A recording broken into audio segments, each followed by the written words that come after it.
ಹೊನ್ನಾವರ ಪಟ್ಟಣದ ರಾಷ್ಟ್ರೀಯ ಹೆದ್ದಾರಿ 66ರ ಪಕ್ಕದ ಆಳದ ಹೊಂಡದಲ್ಲಿ ಗ್ಯಾಸ್ ಟ್ಯಾಂಕರ್ ಪಲ್ಟಿಯಾಗಿದ್ದು ಭಾರಿ ಅನಾಹುತವೊಂದು ಕೂದಲೆಳೆಯ ಅಂತರದಲ್ಲಿ ತಪ್ಪಿದೆ. ಈ ಬಗ್ಗೆ ನುಡಿಸಿರಿ ಮಾಡಿದ ಸ್ಪೆಷಲ್ ರಿಪೋರ್ಟ್ ಇಲ್ಲಿದೆ. ಒಂದು ವೇಳೆ ಗ್ಯಾಸ್ ಸೋರಿಕೆಯಾಗಿದ್ರೆ ಇಲ್ಲ ಮನೆ ಮೇಲೆ ಬಿದ್ದಿದ್ರೆ ಭಾರಿ ಅನಾಹುತವೇ ಸಂಭವಿಸುತ್ತಿತ್ತು. ಇಡೀ ಹೊನ್ನಾವರ ಪಟ್ಟಣವೇ ಸ್ಮಶಾನ ಮೌನವಾಗಿ ಹೋಗ್ತಿತ್ತು. ದೇವರ ದಯೆಯಿಂದ ಭಾರಿ ಅನಾಹುತವೊಂದು ಕೂದಲೆಳೆ ಅಂತರದಲ್ಲಿ ತಪ್ಪಿ ಹೋಗಿದೆ.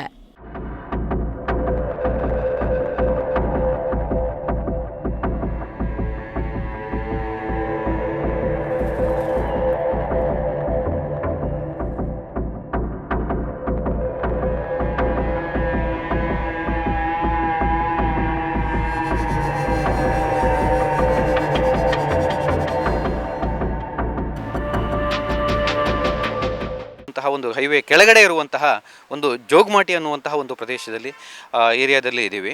ಇಲ್ಲಿ ನಿನ್ನೆ ರಾತ್ರಿ ಸುಮಾರು ಒಂದು 7:30 ಸುಮಾರಿಗೆ ಇಲ್ಲಿ ನೀವು ನೋಡ್ತಾ ಇದ್ದೀರಿ, ಒಂದು ಗ್ಯಾಸ್ ಟ್ಯಾಂಕರ್ ಒಂದು ಪಲ್ಟಿಯಾಗಿದೆ. ಇಲ್ಲಿ ಆ ಗ್ಯಾಸ್ ಟ್ಯಾಂಕರನ್ನು ಅವನು ಆ ಡ್ರೈವರ್ ಚಾಲು ಮಾಡಿಟ್ಟು ಒಂದು ಚಾ ಕುಡಿಯೋಕೆ ಹೋದಂಥ ಒಂದು ಸಂದರ್ಭದಲ್ಲಿ ಗಾಡಿ ಮೂವ್ ಆಗಿ ಹೈವೇಲಿ ಪಕ್ಕದಲ್ಲಿ ನಿಲ್ಲಿಸಿರುವಂಥ ಗಾಡಿ ಮೂವ್ ಆಗಿ ಇಲ್ಲಿ ಬಿದ್ದಿದೆ.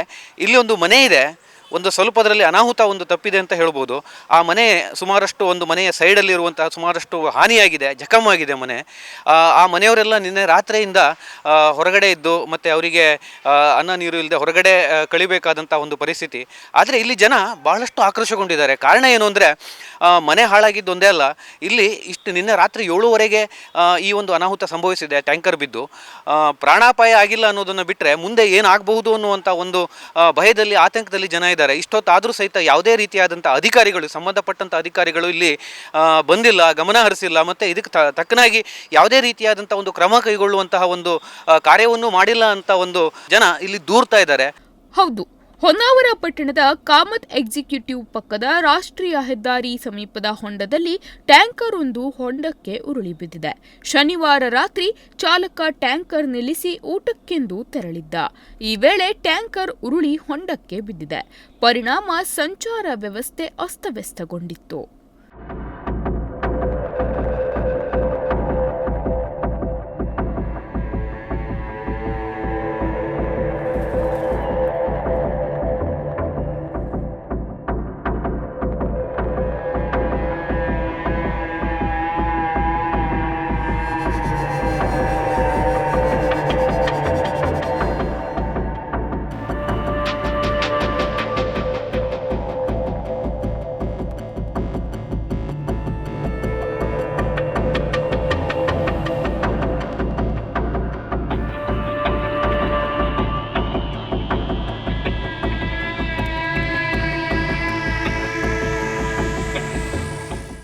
ಮಂಗಳೂರಿನಿಂದ ಕುಮಟಾ ಮಾರ್ಗವಾಗಿ ತೆರಳುತ್ತಿದ್ದ ಅನಿಲ ತುಂಬಿದ ಟ್ಯಾಂಕರ್ ಪಲ್ಟಿ ಹೊಡೆದ ರಭಸಕ್ಕೆ 3 ವಿದ್ಯುತ್ ಕಂಬಗಳಿಗೆ ಹಾನಿಯಾಗಿದ್ದು, ರಾತ್ರಿ ಹೊನ್ನಾವರದ ನಿವಾಸಿಗಳು ಕತ್ತಲಲ್ಲೇ ಕಳೆಯಬೇಕಾಯಿತು.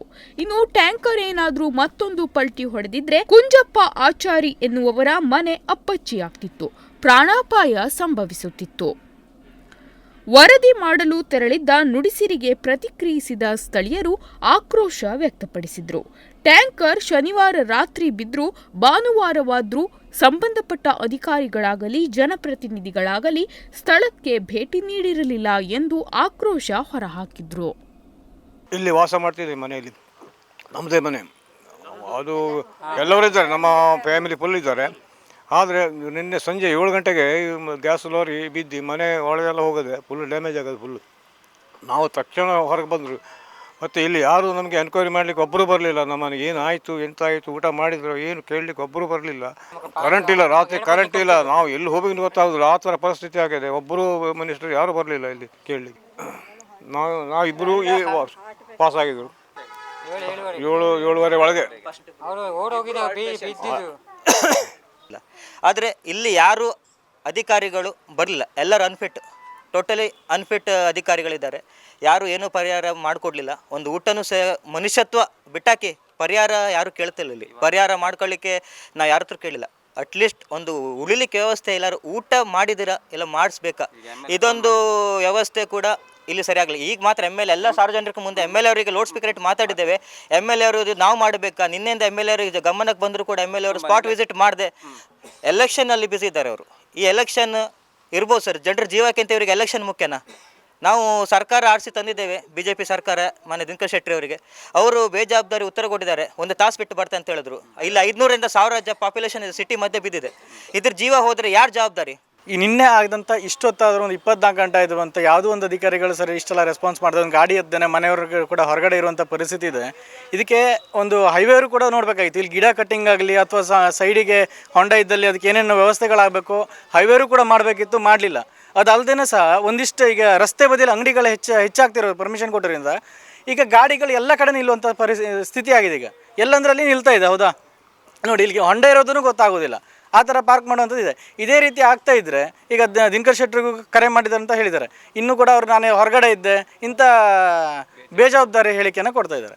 ಈಗ ಅವರು ಆ ಬರ್ದಾಗಿದ್ರು ಸಹ ಉಳಿದಂಥ ವ್ಯವಸ್ಥೆಯನ್ನು ಮಾಡ್ಬೋದಿತ್ತಲ್ಲ, ಅವರೆಲ್ಲ ಇದ್ರು ಸಹ ವ್ಯವಸ್ಥೆಯನ್ನು ಮಾಡ್ಬೋದಿತ್ತಲ್ಲ. ಈಗ ಮತ್ತೇನಾದ್ರು ಇದೆ ಹೆಚ್ಚು ಕಡಿಮೆ ಆಗಿ ಬೇರೆ ಏನಾರು ಆದರೆ ಇಲ್ಲಿ ಸಮಸ್ಯೆ ಯಾರು ಹೊಣೆ?